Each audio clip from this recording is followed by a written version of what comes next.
Hello everyone, welcome back to my YouTube channel at Joyous Global channel. My name is Deborah Olubodede, your children and teen coach.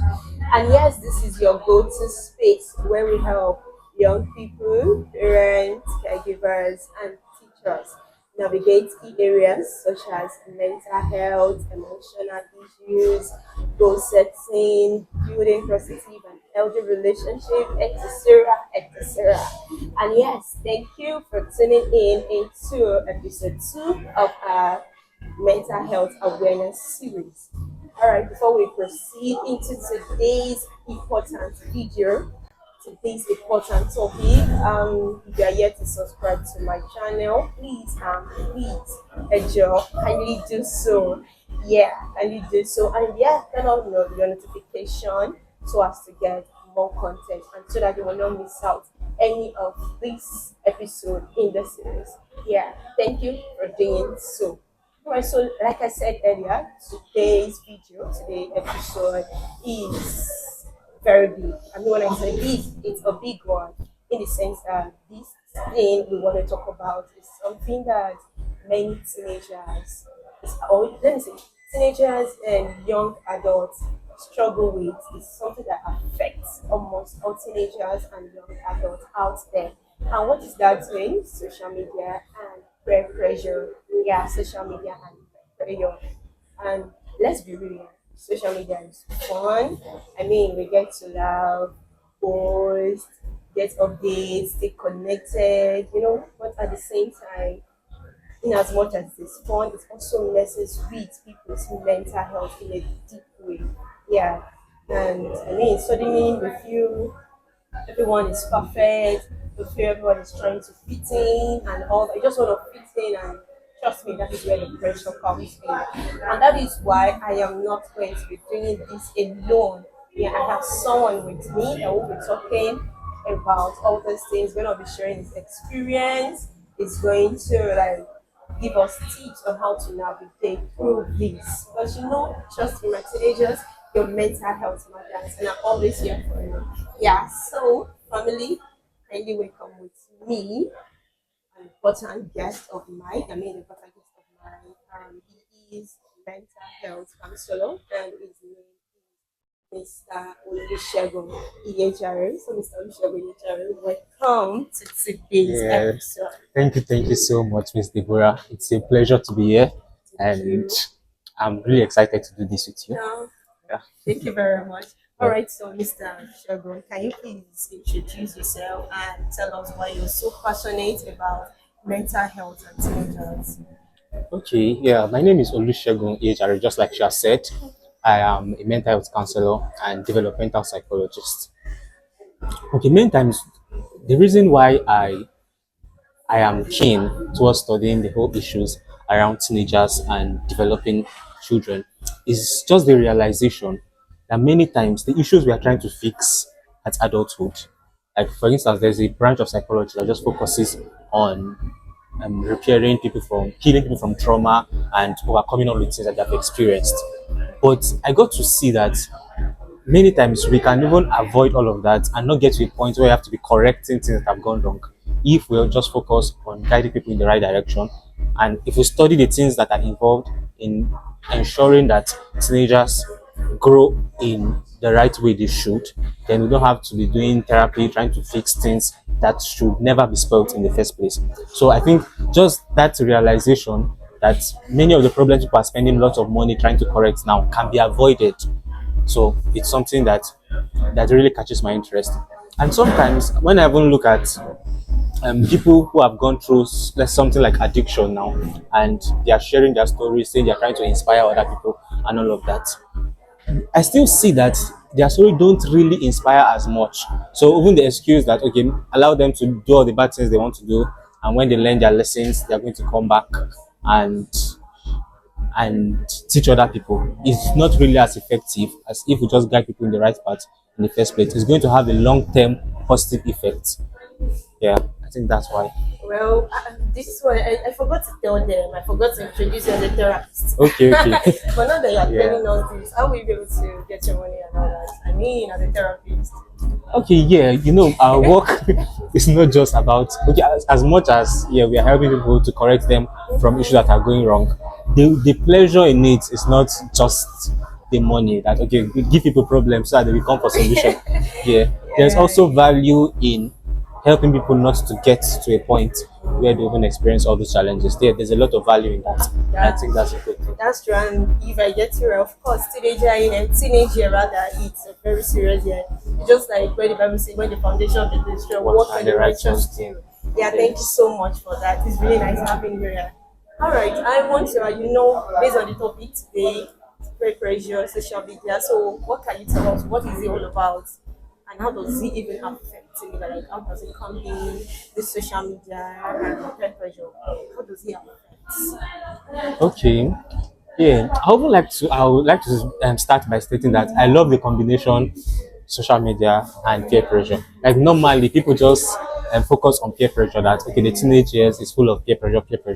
But now the fact that social media is an integral part of our society. There is literally no child that is born now that does not have access to social media. Everybody has access to internet. So that has compounded the effects that peer pressure has normally. Like peer pressure has been doing a lot of harm. Everybody knows that. But now that social media has added to it, it has increased the strength of peer pressure. And peers in this case no longer talks about people you meet in school or people that are your neighbors, even people that you have never met in your life. They are now also considered as your peers because of the access that social media gives you. And that has really caused a lot of challenge for teenagers. Now we know it's not only teenagers that experience peer pressure, but the reason why we are so focused at we, the reason why we are so focused on people at this age is because we know that they are the point where they are still trying to form their identity. So they are still exploring things. They still want to understand. So everything that looks good to them is attractive, and they just keep going there, keep going there. So if we don't pay attention to teenagers at this point, the effect is going to be long lasting, and it will be more difficult to correct and to fix than if an adult is experiencing peer pressure and social media pressure. So I think Okay. And still, sorry, I still have to ask, like, in as much as we know that teenager, of course, teen here is very scary. Me, very scary. Now, why? Like, just the more do you even know much more about social media? How, I mean, like, based on statistics, how does this thing affect teenagers now? Teen girl, teen boy, how does it affect them? Why? How do we go about it? I don't even understand what I'm saying. um, Based on statistics and all that. I think just like I mentioned briefly earlier, I think one thing that it's having on teenagers is that it's giving them too many choices to choose from. Now, this might seem like a good thing that okay, if people have more choices, then they're more likely to make the best decision because there are so many things to choose from. But on the contrary, there's something called the paradox of choice. That when people have more choices to choose from, then they are less likely to make the right decision, and even making the decision is going to be more difficult for them.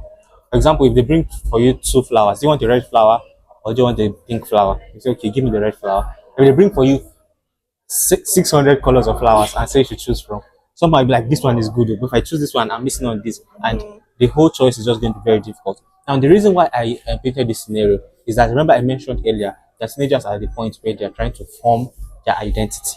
Now, the major effects that social media is having on them is that at that point in their life now, there's now everybody's looking good. Pastors are looking good, musicians are looking good, Yahoo boys are looking good, everybody's coming on social media looking perfect. And teenagers just are just caught in a mix of not knowing what to choose. Now let me just highlight some things that I've seen play out. Now, on TikTok, for instance, the way the TikTok algorithm is designed, like if you interact with something, to just keep taking you deeper and deeper into that stuff. So someone now that is sad and goes to look for something sad, TikTok keep recommending sad, and they'll just be stuck in that loop of sadness, and to increase their chance of depression. Now we're bringing it to mental health, increase their chance of depression and all of that. And even the fact that social media is designed by the algorithm to keep you on the platform for as long as possible. So we have cases of social media addiction. Addiction it by itself is already a problem.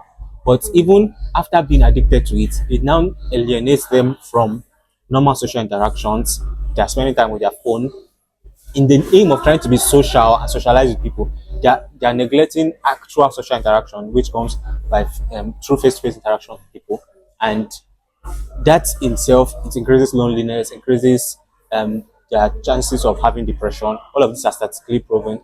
By staying indoors, they don't get to even see natural lights. They're always on the screen lights, and it just opens the door to several mental health issues that will be avoided through going out there and actually touching grass, like people say these days.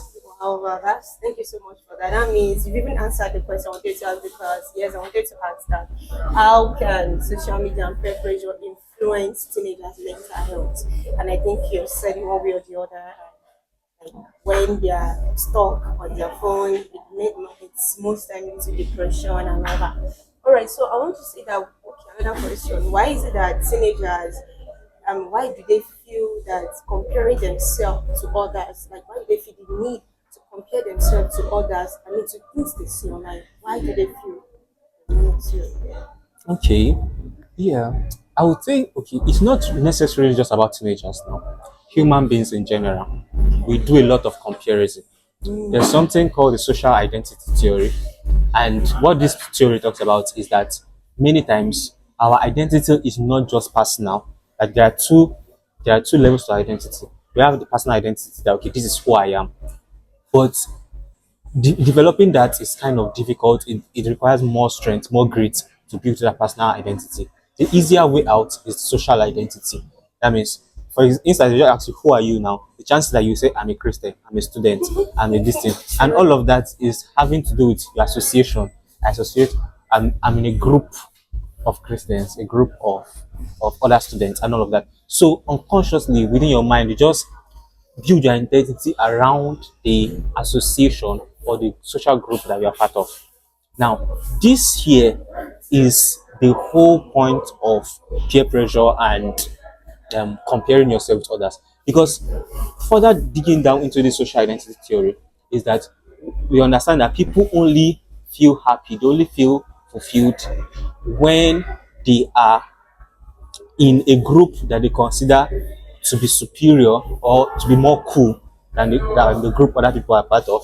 And even within that group, how much sense of belongingness they feel is given that sense of personal satisfaction. So what I'm trying to say is that people's self-concept, the entire view they have on themselves, it now stems from how much satisfied they are within the social groups that they are part of. So now bringing it back to teenagers, because this is true, this is a theory that has several researchers proven that this is how humans behave. So now for teenagers, the fact that they now find their sense of what their sense of belongingness, their entire self-concept is built around this association that they are part of. So they are consciously or unconsciously even trying to fit in to what they see happening within these groups that they think are very important. And that will just have a lot to do with comparison. Okay, I'm considering myself. Do I really measure up? If I'm doing something that other people are not doing, it means I'm not cool.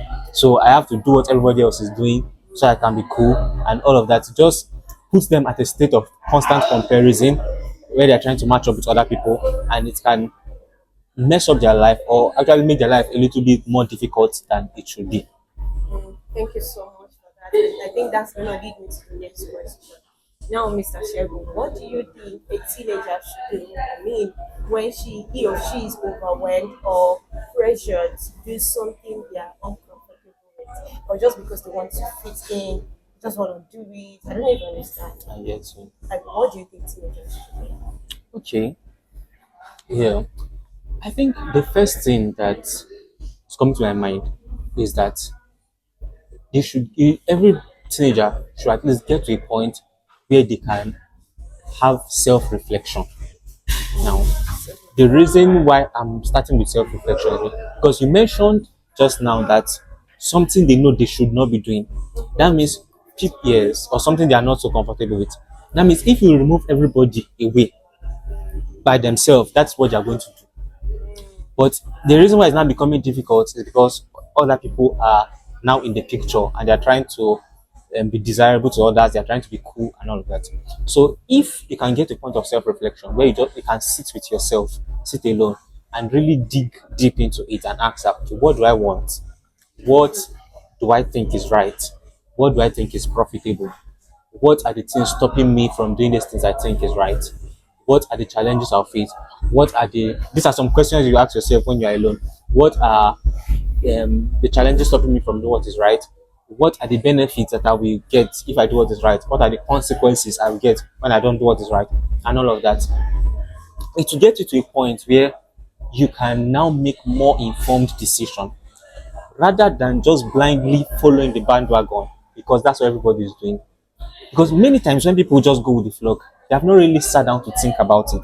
They're just moving by impulse. Okay, this is what I see everybody doing. This is what all teenagers are doing. This is the kind of fashion trend that everybody is doing now. So without even giving it thought, they just go with the flow. So one thing that's going to help is to have moments of self-reflection where you ask yourself questions and come to terms where it is clear to you that this is what exactly I want. Sure what you want. Yes. Sure. And I think secondly, I've been mentioning so much about identity, because we cannot really talk about peer pressure, social media pressure, without talking about identity. Because really, it's mostly just a battle of identity. This is who I am, or this is who I want to be, and this is what other people expect of me, and this is what they think is cool. So it's always a battle between that. So I mentioned self-reflection. So from self-reflection, you get to a point where you are settled about this is who I am, whether anybody approves of me or not. This is who I am. Then thirdly, to even make everything easier for you, because human beings, we are social beings, and just like I started with that, okay, comparison is something that we do over and over again. So it's going to be easier for you if you just get to associate yourself with people that are living the kind of life that you want to live. So even on social media, the thing about social media is that the algorithm is designed to give you what you are looking for. So if the kind of people you follow, the kind of content you interact with, it also determine the kind of content they will keep showing to you. So that's one thing you can do to reduce the pressure for you. Like just associate more, interact more with the kind of things you want to see. Like to reduce the amount of exertion you have to do in trying to overcome what something that's contrary and all of that. It just make it easier for you. So I think those are some things you can apply that can help. Thank you. So, my dear, thank you hear that when you're feeling pressured, when you feel like, should I do this, should I not do this? Reflect, meditate. Do you understand? Reflect. Okay, should I do this? If I do this, what's going to be the consequence? Remember that. I mean, when you do that thing and it falls back on you, are people going to be there with you? Or it's just going to be only you? So ask yourself that question. And yeah, like he said, self identity, know who you are. You understand? When you know who you are, then you can start journaling, write it out. Okay, I think I like doing this. I think I like doing this. From there, you get to know who you really are. Because trust me, you're a teenager, I understand. It can be overwhelming, but when you can meditate and write things down, it really helps. So, Mr. Shergon, thank you so much for your inputs this morning. All right, so I want to ask this: how can parents and caregivers, teachers, help teenagers that are struggling with this pressure? Because of course, trust me, the pressure is real. You see many of them crying, feeling like am I not enough? It even drains them mentally. When I say in the aspect of education, it drains them. And then some parents will notice that something is definitely wrong with this person. How can they help? Let me think about Yeah, I how get. can they help? Okay, to answer this question, I would like to start with the approach I think most parents just take as their default, which is actually counterproductive. And that is, they just get to a point where they keep telling the teenager, don't do this, don't do this. Or you're, when they see them doing something that most of their peers are doing, they say, no, don't do this, I don't want you to do this. And within the mind of the child, he's not really finding reasons why to do it. If you ask him, why are you not doing this thing? The only reason why he's giving is because my parents said I should not do this. While that will give like a surface level conformity, it does not really answer the questions in their heart. So I think the solution to that will now be to get to a point where you can give the children or give the teenagers a reason, like let them have a sense of understanding why I'm being told not to do this thing. For instance, if it looks like most of my friends are finding enjoyment in this and my parents are stopping me from being happy, they don't want me to enjoy, tell them no, the reason why I'm telling you not to do this thing is because I've seen this example, it is proven over and over again that if you do this thing, this is the consequence that is going to have. And you try to get them, okay, there are other things you can do that can still give you pleasure. Now, this will not automatically lead to a child that's going to obey you, but at least the child is going to get to a point where they have enough information to make the right decision, and they are more likely going to do that right thing that you want them to do. And I think the other thing is to try to guide them. It's not totally possible, but guide them to redefine what cool is. Because many times when you ask them what is cool, in the mind of many teenagers, smoking is cool, Clubbing. clubbing is cool, and all of that. Yes. But if you can, it also comes to conversation and showing them stories of people who have done the right thing and it ended up being good. So if you can show them um, new definitions of what is cool, like for me now, while I was growing up, cool people to me were mostly pastors. Like those were people I was seeing at school, like, wow, see this person looking good. I Yeah. rarely saw anybody that was doing things in the other way as cool. So if you can guide their definition of cool as well, and you make them see that there's some sense, really, what this person is doing is admirable. Show them inspiring stories, um, try to monitor and like guide the kind of things they're exposed to, the TV stations they watch, and all of that. These are things that will just generally help them. Ultimately, it is just left to the decision of the child and to God guiding the child.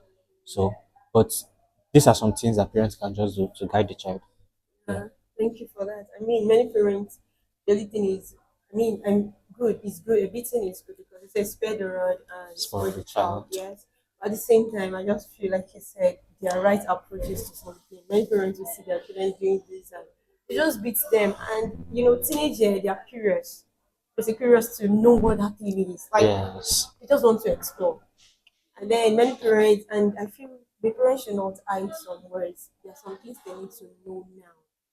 Me, from my home point of view, you don't just beat and beat. And it doesn't. It's not going to change the child, but the right approach. So, my dear parents, please and please, the right approach. You know, don't worry, we're still going to be talking about that. So, let's just semi-final question. All right, Mr. Shego, what would be your message? What would be your message to teenagers? Because trust me, a lot of teenagers are struggling.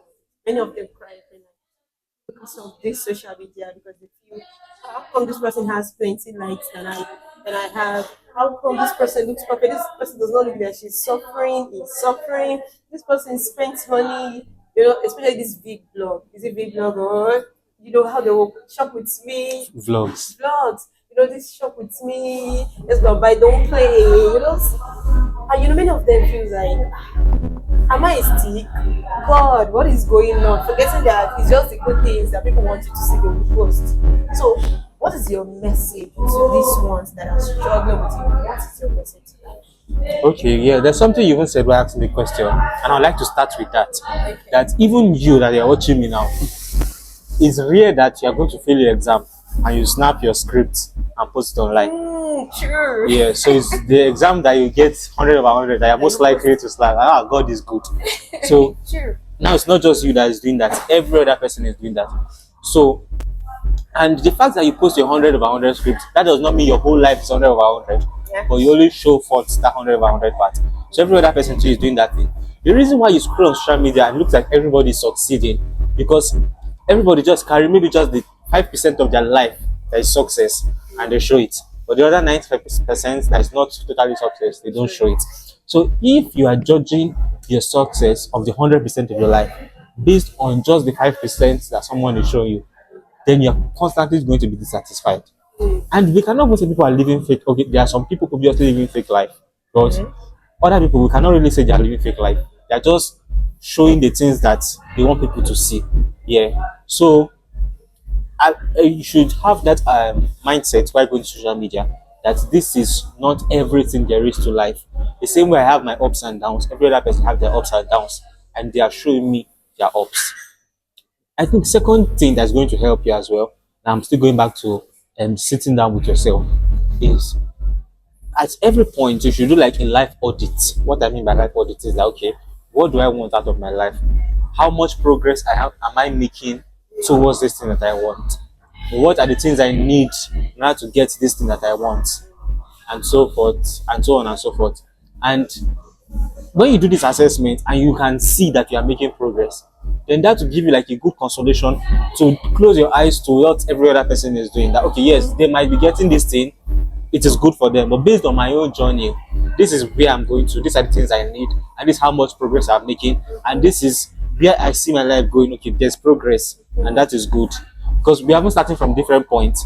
So the leverage I have, you might not have. The leverage you have, I might not have. So even though we are doing the same thing, we might not get the same results because there are several other factors in our personal life that are contributing. Yeah, that's true. Because yes, like you say, and yes, they say comparison is a thief of joy. You are different. This is you. You are unique in your own way. So you don't need to want to fit in. So thank you. I think, and he said, like I said, work on your growth, not other people's achievement. Work on your own. Be better. Be a better version of yourself. All right, all right. I'm really enjoying this. Trust me.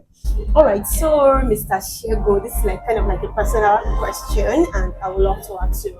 So, if you had to like go back and give advice to your teen self, what would the advice be concerning mental health and social media?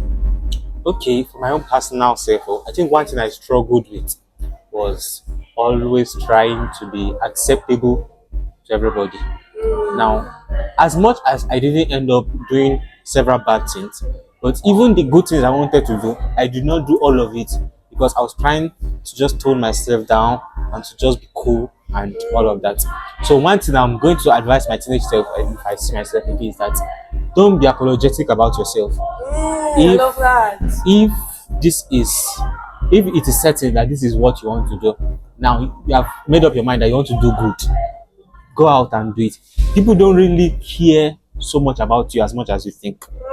Yes, because now looking back, all the things I did not do because of someone, the person cannot even remember that they had interaction with me at any point. So 5 years, not even 5 years, 2 years, 1 year down the line, it does not matter anymore. The people you are trying to please, something will happen, everybody will go their separate ways, and only you will be seated with the regret of the things you would have done that you didn't end up doing because you are trying to satisfy anybody. No, but I don't. There's this funny quote that is the only way you can make everybody happy is if you are selling ice cream. But any other thing you are doing is that someone is going to be pissed with you. If you are doing good, there are some people that are going to say your own is too much, and they are not necessarily hating you because what they are doing is bad. Sometimes they are hitting you because they also want to do what you are doing, but they don't have the courage to do it. So they are now angry that your strength is revealing their weakness, and they just. Wow, wow. I mean, that resonates with me. I won't deny that. I mean, anytime I just want to please people. But here's the thing I learned down the line is you cannot please everybody. No matter what. And I like that word, be unapologetical about yourself. It is your life. Do good, be yourself, appreciate yourself, be contented with who you are. Oh my god. Mr. Shego, thank you so much for that. Trust me, this is an amazing episode. And then finally, where can people find you or follow you just to learn more? I mean, many people want to have questions. Okay, as they know now that you're a therapist, a mental health counselor, and we might not be able to answer all the questions that they have because teenagers, trust me, there are a lot of questions. Yeah. What should I do? And so where can they find you? Where can they follow you? And all that, so we love it. Okay, I'm most active on Instagram. Yeah, my Instagram handle is at Iyejare, Iyejare.